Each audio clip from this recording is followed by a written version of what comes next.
مسجد سے خود اس نے ٹیلی فون کی تھی راشد نے کہ دھماکہ ہوا پگولی پوچھ لین آصف کتنے وے من کے اتنے ڈیوٹی تے گیا ہوا کتنے ہوا کہ مسجد بس اس خود میرا وقت کلیجہ نکلا من کے نماز پڑھنے جانا مسجد کر.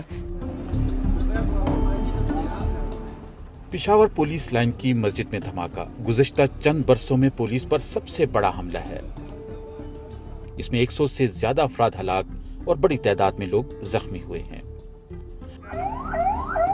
اس حملے کے بعد خیبر پختونخوا پولیس کے بارے میں یہ جملہ بار بار سننے کو ملا کہ جو اپنی حفاظت نہیں کر سکے وہ اس صوبے کو شدت پسندوں سے کیسے بچائیں گے. مجھے اس جملے نے مجبور کیا کہ میں سمجھنے کی کوشش کروں کہ اس صوبے میں شدت پسندی جس زور سے دوبارہ سر اٹھا رہی ہے اس سے مقابلہ کرنے کے لیے یہاں کی پولیس کو ریاست کی طرف سے کیا وہ سپورٹ بھی حاصل ہے جو اس جنگ کو جیتنے کے لیے کسی بھی فورس کی بنیادی ضرورت ہوتی ہے. سب سے پہلے ہماری ملاقات اس دھماکے میں ہلاک ہونے والے ایک اہلکار عاطف مجیب کے گھر والوں سے ہوئی. بس ایک باری گیا 6 مہینے گزار کے آئے, دوسری باری گیا 6 مہینے گزار کے آئے, خیر خرید بس اللہ نے بس اس خود ہی ہو جاتا دھماکے نال تے بس بچے تو نہ رولتے بھی گانی تھی تو نہ رولتی نہ وہ تو نہ ساڑ دی نہ میں تو ساڑ نہیں پائی ہوں میں تو پہلے بھی ساڑ دی ہوں تو نہ ساڑ دینا میری قسمت تو ساڑنا لکھو ہے نا. یہ صرف ایک حملہ نہیں ہے, چند ماہ سے پولیس پر متعدد حملے ہو چکے ہیں. اب ہم نے ایک ایسے پولیس تھانے کا رخ کیا جہاں متعدد حملے ہوئے اور یہاں ہر حملے میں ہلاک ہونے والے اہلکار کی جگہ دوسرے اہلکار کو تعینات کر دیا جاتا ہے. اب یہاں ہم اس تھانے میں پہنچے ہیں جہاں پر گزشتہ مہینے یہاں پر ایک حملہ ہوا تھا. اس حملے میں ایک ڈی ایس پی اور اس کے ساتھ جو کچھ اہلکار تھے ان کو ہلاک کر دیا گیا تھا. یہاں پر جب ایک حملہ پہنچے تھے تو وہاں پر انہوں نے اس جگہ پہ ایک دستی بم پھینکا تھا جو پھٹ گیا تھا اور یہاں پر یہ گولیوں کے نشان بھی نظر آ رہے ہیں. اس کے علاوہ ایک جو گرینیڈ تھا وہ انہوں نے عمارت کے اندر پھینکا اور وہاں پر وہ گرینیڈ پھٹ نہیں سکا. تو یہاں پر یہ حملے یہ پہلا کوئی حملہ نہیں تھا, اس سے پہلے بھی یہاں پر حملے ہو چکے ہیں اور یہاں پر جو اہلکار ہیں ان سے معلوم کرتے ہیں کہ ان کو یہ کتنا مشکل ہوتا ہے یہاں پر ڈیوٹی کرنا. سیار خان کو 1 ماہ قبل ہی تعینات کیا گیا ہے.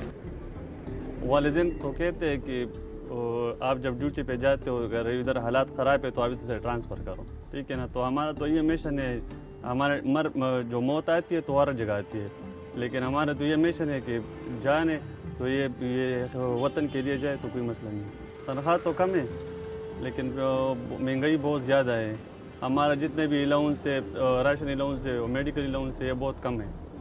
تو تنخواہ جو ہے نا وہ بڑھنا چاہیے.